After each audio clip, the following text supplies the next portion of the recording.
good news about Jesus as can to Luke chapter 12 from verse 13 to verse 21.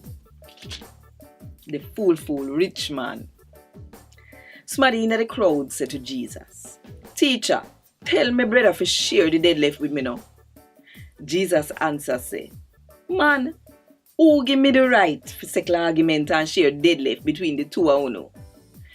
Then he tell them say, "Watch out, you fi guard against all kind of red eye. Cause life not just about how much sitting with one." And Jesus tell them that warrior. One rich man did have one farm where be a whole heap of food. So the rich man said to himself, say, "What me fi do? Me not have no place to keep all of them sitting here."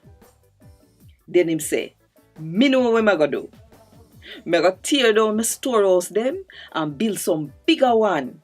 And me go keep me grain and all what me own in them. And me say to myself, Master, you are one lucky man. You have enough sitting and them will last you for one long time. Take life easy. Nyam, drink, and make merry." But God tell him say, "You fool. Tonight you go dead. Who are gonna get where you put up for yourself?" This awam to anybody we save up for themselves, they sitting them where they on earth, but no rich in the sitting them where God care about. A Gad Wod Dis. Thank God.